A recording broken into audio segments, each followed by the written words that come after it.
Welcome to Exhibit Today. This is Brother Hernan Falcon. Live po tayo ngayon dito sa Makina 2024 sa SMX Manila. At we have a very special guest. Napakaganda po niya. Let's welcome Miss Jet Li. Magandang araw. Maayong hapon. Yes, maayong hapon sa inyong tanang. So, bakit sumusuporta si Jet Li sa ganitong mga activity? Yes. Actually, this is my third time. This is our third time now with Q815 and Jet Li. No? And syempre, nagpapasalamat kami sa lahat ng mga pumupunta at sumusuporta sa amin. Wow. So, what do we expect ngayon? Itong ating ginagawang ganda activity. Ayan. So, marami kaming ipamimigay from our sponsors. No?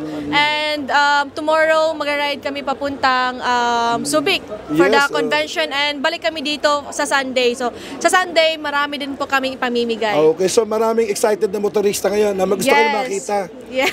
Alright. Okay. So, ano po yung ating mga in-expect pa for 3 days na mga activity, ma'am?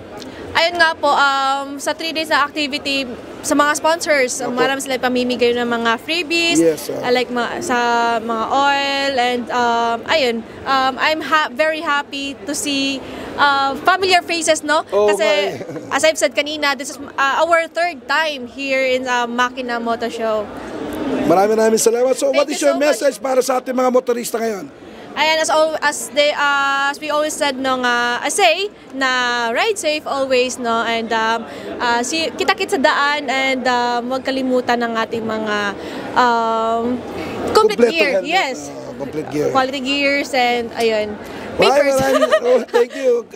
Maraming salamat po sa ngalan po ng aming producer, Mr. Rick Angeles, siyempre ang SMX Manila, at ang Exhibit Today, siyempre ang aming major sponsor, Venus Design with Swedish Design. Ito po si Brother Hernan Falcon kasama si Jet Li para sa Makina 2024. God bless you.